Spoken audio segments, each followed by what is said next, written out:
Before I share my story, let me ask you, what would you do if, on the night before a life-or-death surgery, your husband changed his will, and the only reason you found out was because a nurse broke the rules to call you? I thought I knew my marriage. I thought I knew my husband. But the night I got that call, everything I believed about love, trust, and family was put to the test. This isn't just a story about money or betrayal. It's about the moment you realize the truth always finds a way out, and sometimes the person you least expect is the one who helps you find your voice. So settle in, because what happened next changed not just my marriage, but the way I see myself forever. The night my husband changed his will before surgery, I thought I was losing him to fate. I never imagined I'd lose him to a secret instead. It started with a hospital room. Not the kind you see on TV, all bright lights and bustling nurses, but the kind that smells faintly of antiseptic and fear, where the clock on the wall seems to tick a little too loudly, and the world outside the window feels impossibly far away. My husband, Richard, was scheduled for heart surgery the next morning. It was supposed to be routine, but nothing about it felt routine to me. I'd spent the last week in a fog of worry, packing his bag, making lists, calling the insurance company, trying to keep my voice steady for our daughter, Claire, who was home from college for the summer. Richard was calm, almost cheerful. He joked with the nurses, flirted with the anesthesiologist, made plans for all the things we do when this is over. I tried to match his optimism, but inside I was terrified. I'd already lost too much in my life: my parents, my sister, the home I grew up in. I couldn't bear the thought of losing him, too. The night before the surgery, I stayed late at the hospital, sitting by his bed, holding his hand. We talked about everything and nothing. Our first date, the time he'd gotten lost on the way to the beach, the way Claire used to crawl into our bed during thunderstorms. "I love you," he said, squeezing my hand.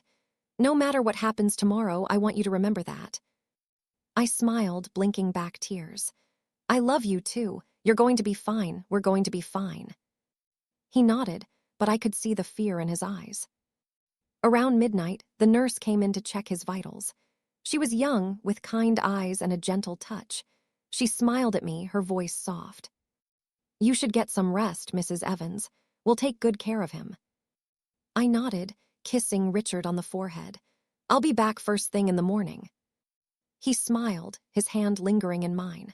"I'll be waiting." I drove home in the dark, the city lights blurring past, the ache in my chest growing with every mile. I tried to sleep, but my mind raced with worry. About the surgery, about the future, about all the things I'd never said. The next morning, I woke before dawn. I made coffee, sat at the kitchen table, and stared at the phone, willing it not to ring. I thought about the life Richard and I had built, the house, the garden, the years of laughter and tears. I thought about the promises we'd made, the dreams we'd shared, the way he used to look at me like I was the only person in the world. I told myself everything would be all right. I told myself I was strong enough to handle whatever came next. But I had no idea what was waiting for me. The morning of Richard's surgery, the world felt strangely still. I moved through the house in a daze, the familiar creaks of the floorboards and the hum of the refrigerator grounding me in a reality I wasn't sure I wanted to face. I made coffee, but it tasted bitter. I tried to eat toast, but it turned to dust in my mouth. I kept glancing at the clock, counting down the minutes until I could go back to the hospital. Claire came downstairs, her hair a mess, her eyes puffy from sleep. She was always slow to wake, but that morning she seemed even quieter than usual. She poured herself a bowl of cereal, sat across from me, and picked at her food. "Are you okay, Mom?" she asked, her voice small. I reached across the table, squeezing her hand. "I'm all right, honey, just worried about your dad." She nodded, her eyes filling with tears. "He's going to be okay, right?" I forced a smile, even though my own heart was pounding.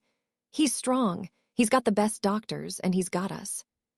We sat in silence for a while, the only sound the ticking of the kitchen clock and the distant chirp of birds outside. I thought about all the mornings we'd spent at that table, birthday breakfasts, holiday feasts, quiet moments before the world woke up. I wondered how many more we'd have. I drove Claire to the hospital, the city just beginning to stir. The streets were slick with dew, the sky a pale gray. We didn't talk much on the drive, both of us lost in our own thoughts. When we arrived, the waiting room was already filling up, families huddled together, nurses moving briskly from one patient to the next, the air thick with anxiety and hope. Richard was sitting up in bed, dressed in a hospital gown, his hair tousled, his eyes bright with forced cheer. He hugged Claire, kissed me, and tried to make us laugh with a joke about hospital food. The surgeon came in, explaining the procedure again, answering our questions with practiced patience. I nodded, trying to absorb every word, but my mind kept drifting. What if something went wrong? What if this was the last time I saw him smile? As the nurses prepped Richard for surgery, I sat by his side, holding his hand, memorizing the lines of his face, the warmth of his skin, the sound of his voice. He squeezed my hand, his eyes searching mine. "Promise me you'll be okay, no matter what," he whispered. I nodded, tears slipping down my cheeks. "I promise." He smiled, his grip tightening. "I love you, Anna, always."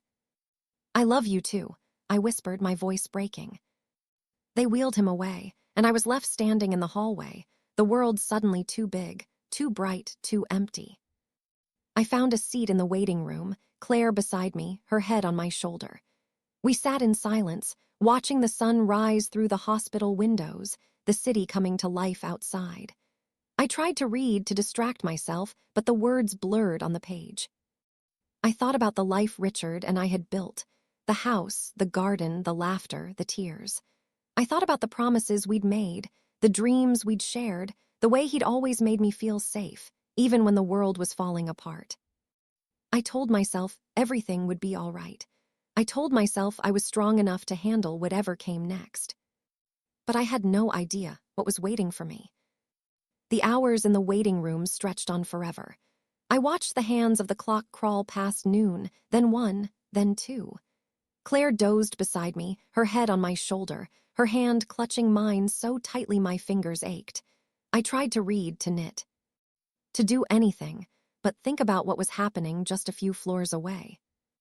Every so often, a nurse would come out and call a name, and a family would stand, hope and fear written on their faces.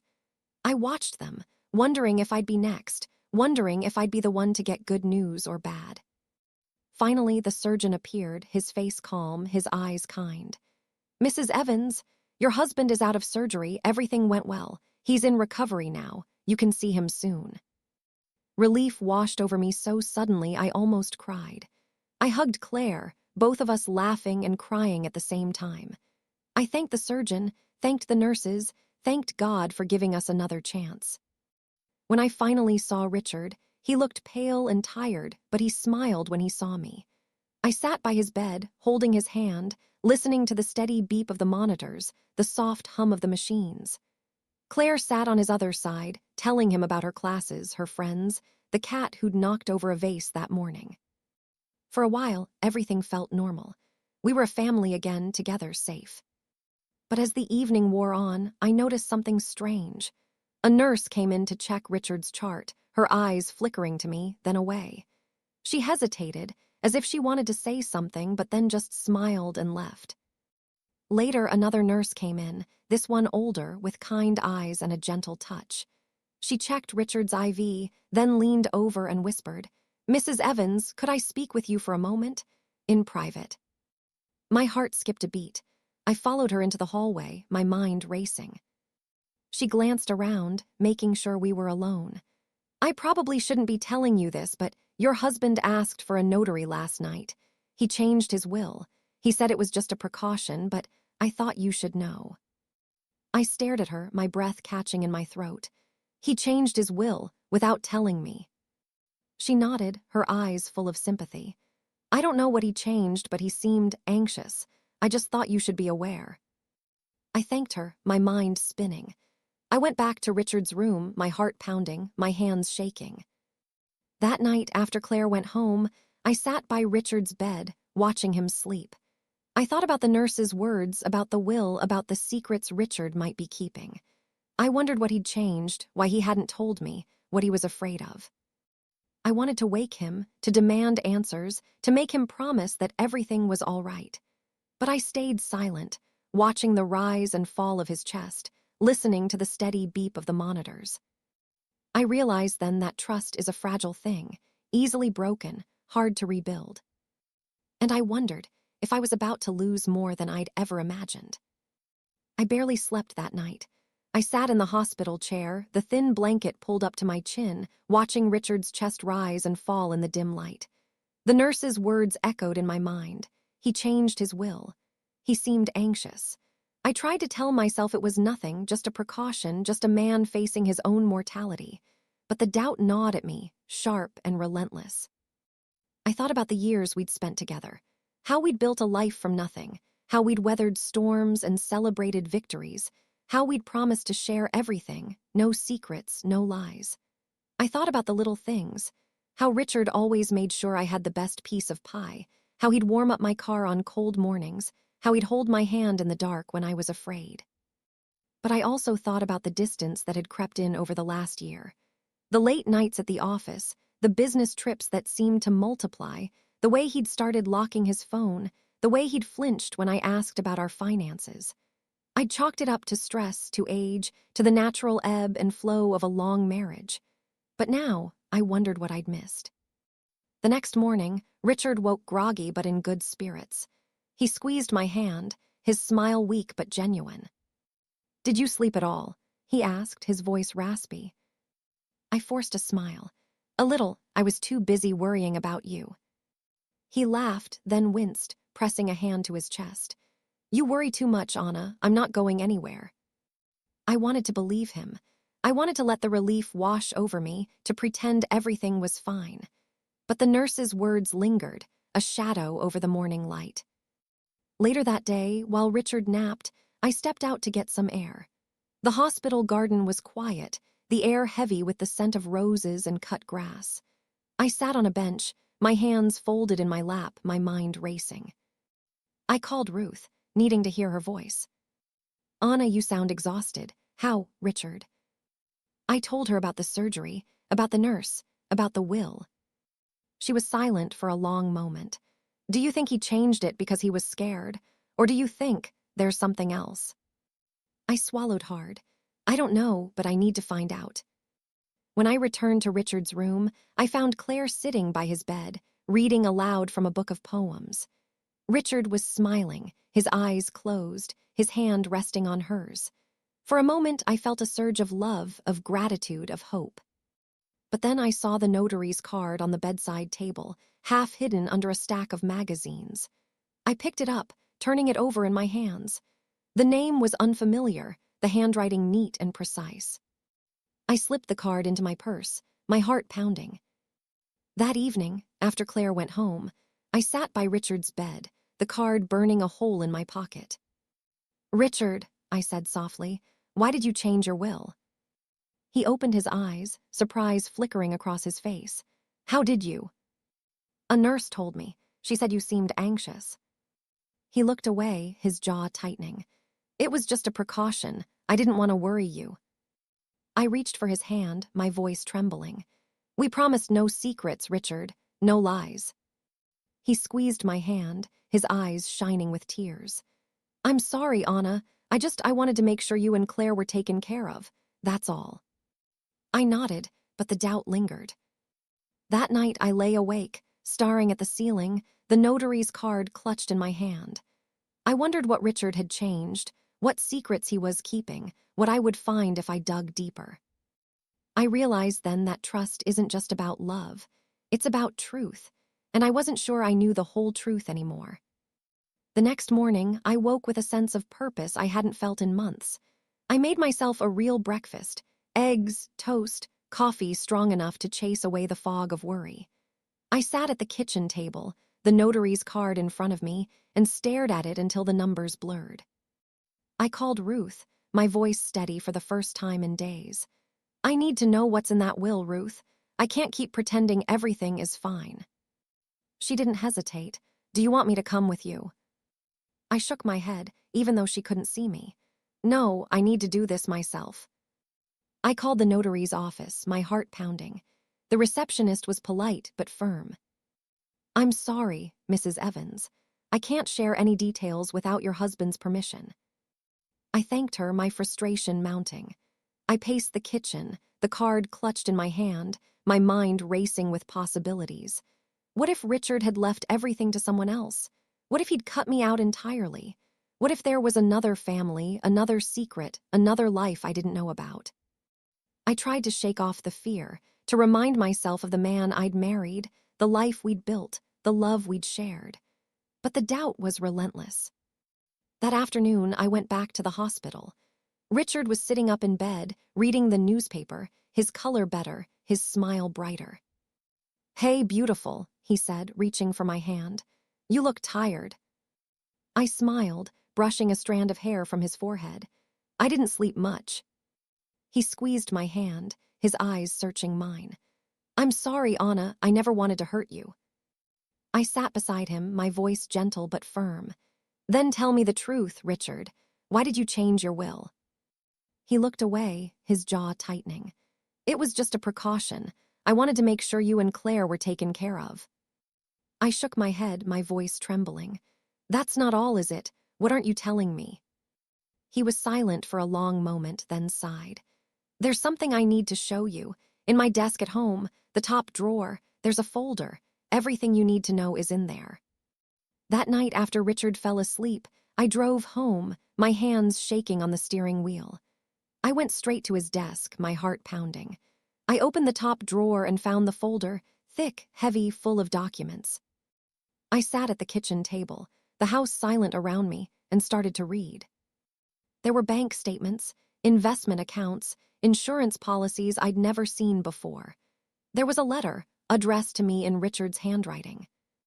"Anna, if you're reading this, it means I didn't have the courage to tell you in person. I'm sorry. I made some mistakes, financial ones mostly. I tried to fix them, but I was ashamed. I changed the will to protect you and Claire, to make sure you'd be okay if something happened to me. I hope you can forgive me. Love. Richard." I pressed the letter to my chest, tears streaming down my face. Relief, anger, and love tangled together inside me. The next morning, I went back to the hospital, the folder in my bag. I sat by Richard's bed, holding his hand, the truth between us at last. "We'll get through this," I whispered. "Together." He smiled, his eyes shining with tears. "Thank you, Anna, for everything." The days that followed were a blur of hospital visits, paperwork, and whispered conversations. Richard's recovery was slow but steady. Claire came home every evening, bringing flowers and stories from her classes, her presence a balm to both of us. I tried to keep things normal, making his favorite soup, reading to him from the newspaper, holding his hand when the pain was bad. But the truth about the will and the secrets Richard had kept hung between us like a storm cloud. I found myself watching him differently, searching his face for signs of regret, of relief, of love. Sometimes I caught him looking at me, his eyes full of apology, and I wondered if he'd ever truly forgive himself. One afternoon, as I sat by his bed, the nurse who'd called me that night stopped by. She checked his chart, then lingered by the door. "Mrs. Evans, can I speak with you for a moment?" I followed her into the hallway, my heart pounding. "I just wanted to say I'm sorry if I overstepped," she said, her voice low. "But I've seen too many families torn apart by secrets. I thought you deserved to know." I squeezed her hand, tears stinging my eyes. "Thank you, you did the right thing." She smiled, relief flooding her face. "You're a good woman, Mrs. Evans. Don't let anyone make you feel otherwise." Word of Richard's surgery and the changes to his will spread quickly through the family. Ruth called every day, checking in, offering advice, reminding me that I was stronger than I thought. Leela brought casseroles and flowers, her laughter filling the house with warmth. Some relatives called to gossip, others to offer sympathy, a few to ask if I was really changing my own will. I kept my answers simple. "I'm making sure my wishes are respected. That's all anyone needs to know." Richard's brother, Tom, came to visit. He sat at the kitchen table, his hands wrapped around a mug of coffee, his eyes full of concern. "Anna, I know things have been hard, But you and Richard, you're a team. Don't let this come between you. I nodded, my voice steady. We're working through it, one day at a time. He smiled, relief in his eyes. That's all any of us can do. As Richard grew stronger, we started talking more openly about the mistakes he'd made, the fears he'd carried, the love that had survived it all. We talked about the future, about the changes we wanted to make, about the ways we could rebuild our trust. One evening, as we sat on the porch watching the sunset, Richard turned to me, his eyes shining. I'm sorry, Anna, for everything, for the secrets, for the lies, for the pain I caused. I hugged him, my heart full. I forgive you, Richard, but you have to forgive yourself too. He nodded, tears slipping down his cheeks. I'm trying, I really am. As the weeks passed, the pain faded. The anger softened. The house felt like home again. Claire laughed more, played more, started to believe that life could be good again. I realized then that I was still here. I was still standing, and I was ready to begin again. As spring arrived, the world outside our window seemed to come alive again. The garden Richard and I had planted years ago burst into color, tulips, daffodils, the first shy roses. I spent mornings tending the beds, feeling the sun on my face, the earth cool and steady beneath my hands. It was a comfort, a reminder that life could begin again, even after the hardest winter. Richard's recovery was slow, but each day brought a little more strength. He started joining me in the garden, sitting on the bench with a blanket over his knees, watching as I worked. Sometimes he'd tell stories from our early years, how he'd proposed in the rain, how we'd danced in the kitchen, how he'd always known I was the one. We talked about the will, about the secrets he'd kept, about the fear that had driven him to make decisions in the dark. He apologized again and again, but I could see the relief in his eyes as the truth came out. There were no more secrets between us, no more walls, no more pretending. Claire flourished, too. She brought friends home from college, filled the house with music and laughter, and even started dating a kind young man who helped me fix the leaky faucet in the kitchen. We talked openly about Richard, about the mistakes we'd all made, about the ways we'd grown. One evening, as we sat on the porch watching the stars, Claire turned to me. Her voice soft. Do you ever regret anything, Mom? About Dad, about the will, about how things turned out? I thought about it for a long moment. I regret the time we lost. I regret the words we never said. But I don't regret loving him, and I don't regret standing up for myself, even when it hurt. She nodded, her eyes shining. I'm glad you did. I'm glad you're my mom. I hugged her close, feeling the steady beat of her heart against mine. Me too, sweetheart, me too. Ruth and Leela remained my anchors. We started a tradition of Friday night dinners, sometimes just the three of us, sometimes with Richard and Claire, sometimes with neighbors who had become like family. We shared recipes, swapped stories, and celebrated every small victory. I found new purpose in volunteering at the community center, helping children with their homework, teaching art classes, organizing food drives. I realized that giving back wasn't just about helping others. It was about healing myself, about finding joy in the act of service, about building a life that mattered. As the new year began, I looked around at the life I'd rebuilt. The house filled with light, the laughter of friends and family, the quiet joy of ordinary days, and felt a deep, abiding sense of hope. I wasn't the same woman I'd been before that night in the hospital. I was stronger, wiser, more compassionate with myself and with the people I loved. I knew that life would never be perfect, that there would always be pain and loss and disappointment. But I also knew that I could survive, that I could rebuild, that I could find joy in the small, everyday moments. I was still here, I was still standing, and I was ready for whatever came next. Sometimes, the people we trust most are the ones who keep the biggest secrets.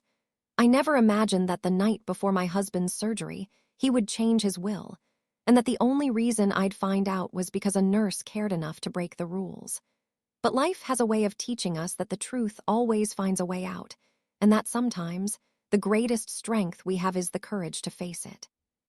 If you've ever discovered a secret that changed everything, or if you've ever had to rebuild your life after betrayal, I hope you know you're not alone. Healing isn't quick and it isn't easy. But with time, honesty, and a little bit of grace, it is possible. Sometimes the real strength is in letting go, not just of the people who hurt you, but of the guilt and shame you never deserved to carry. Would you have confronted your partner or kept the peace for the sake of your family? Have you ever had to choose between holding on and letting go? Tell me in the comments. I'd love to hear your story. If this story touched your heart, please give it a thumbs up, subscribe to my channel, and share it with someone who might need a little hope tonight. Thank you for listening and for being part of this family. Until next time, take care of yourself, and remember, even after the deepest heartbreak, you can still choose to begin again.